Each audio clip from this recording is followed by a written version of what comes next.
accident of that. I did my dissertation on dissolving the IRS. I don't believe this is correct and true, but until it's done, I can't do anything about it. I love the fact about auditing the Federal Reserve. I'd love to see it done. I'd love to see it. I don't think it'll happen. I've asked and requested for 10 years for an audit of that, and I've never seen it happen. And I'm just one of many accountants that's asked. But on the basics of it, what I'm doing here is the start of it. Yes, sir. So what I'm kind of gathering is that, trying to envision the structure of it, there'll still be some level of federal tax thing, but you want that to be very equitable and very minimal. And you're actually increasing the strength of smaller entities to create their own taxes that apply into that municipality. Yes. So that would be the restructuring of this tax. I'd love to see this be a federal motion that no property across the United States is taxed. None. Our forefathers died for the right of freedom. That's what T-tax parties were based upon. The fact that we fought against Europe because we wanted to own our properties outright. Right. This tax came into play because of the fact we were ignorant. We didn't understand what we were doing, and we allowed politicians to step in and say this is the betterment for all. The betterment for all doesn't mean lining a politician's pocket. When unemployment is high, government needs to decrease, not increase. So if our unemployment, I did the numbers, they say it's going to cost $8.5 billion statewide by this motion coming across. This is all taxes. $57 billion sits in unappropriated funds at the state level. $5.7 billion I find can be accessed and used. I found $1.7 billion that are sitting there that could be used if we shrink the size of government. They force Chrysler workers to retire early. Why don't we force our government to retire?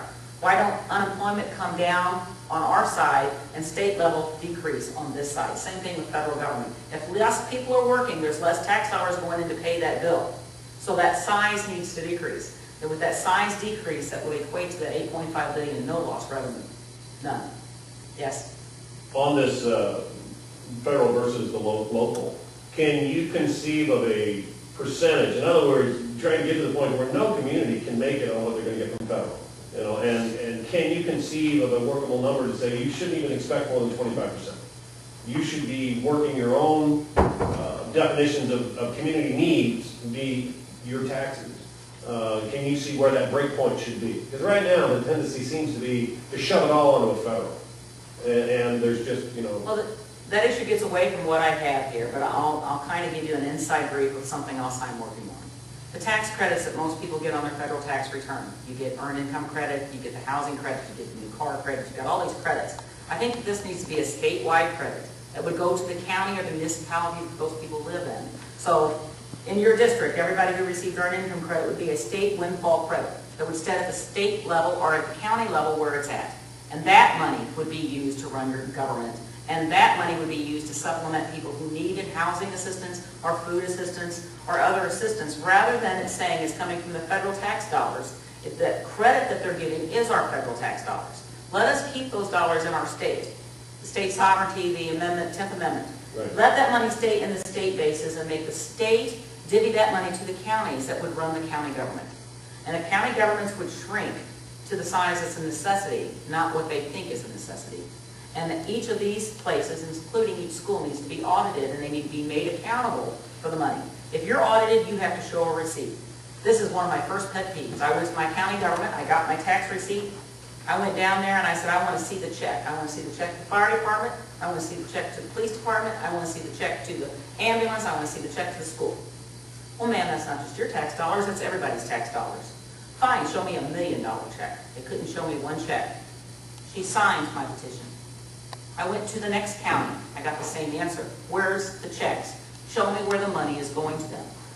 I did this because of the Danny Gladden incident. I thought, well, my God, if one person did it, how many counties are lining their pockets? And are we paying attention? We elect them into office. Are we paying attention to what they're doing? So if you sit back and you think about, if they have all of the, and golly, I did tax returns last year, and I can't give names, but people got $12,000, $13,000 refunds. They had lots of kids, they had lots of credits. This is our tax dollars we gave them. But yet, 2 weeks after they had it, they didn't have a dime left. But if this money was sitting in a fund where Like with the housing crisis, I thought that should, I wrote that to the president too, that it should be a set-up fund to where if a person is behind on their payments, they can access this money regardless of their credit because they lost their job. And it's a fund that will pay their payment when they're back on their feet. The government steps in through FHA or whichever housing program they choose, gives the best rate, guarantees them a home loan, figures that back in, no one loses their home. You know, they don't want to listen to common sense though. They want to listen to give the money to the bank that already took the home that has the asset. So you have to look backwards in, not forwards back. What they're doing now is not going to fix it. What I'm doing here is not going to fix it. I'm starting at the bottom and I'm going back up. So this is the tax I focused on. I feel it's wrong. I don't think it's right what I'm doing. I don't think I should be amending the Constitution. I don't think that should be anybody's right to do that. But it's been amended to the point we don't understand our rights anymore. And we don't understand where these taxes are. So if you audit each one of these taxes and you find where it was supposed to go to start with, are they getting money? You know, when you get your phone bill, there's a telecommunications tax. That tax was put in place initially to fund the Spanish-American War. That it was only going to be a tax on the rich, it's only the very rich had telephones. Federal tax is only going to support World War II. It's, you know, of course, here it is, you know, 100 years later, or whatever it is from the Spanish-American War. Now everyone's paying it, the rich and the poor. Again, but it was put in place, this is a tax on the rich to fund this war. They're going to tax your sugar on your soda and your juices next. Did you know that the Fair Streams Act is going to take your right away to privacy on your property? They've got a tax that's on every animal, the Animal Tagging Act. If you guys have ever heard this speech, I met a veterinarian down in Kabul, and I was just sick over it, just sick. I deal with so many farmers. Do you know that they're trying to take your right away of having a garden in your yard even? I mean, my gosh, what are they trying to say? That they own us, they own our land, they own the air we breathe, they own our home, they own our car. So the only way we stop that, this is a small group in government that's in power. How many people are here that should be standing up and saying, oh no, I'm yanking that away? So if I'm doing nothing but yanking it away, stop it. That's a great foundation. Yes. It's like you're the farmers and you're the cows, and tagging your telling you you're staying in this little pen, you can't have this, this, or this. That's what. Well, I have one other example that's very important. I am an accountant and I deal with businesses all the time. And I have persuaded a business. He's a U.S. resident and he's a China resident. He is making a product in China. I have persuaded him to bring this business from China to the United States. It's going to create 1,100 jobs. That's going to create that much revenue right here in Missouri. And I persuaded him to do that.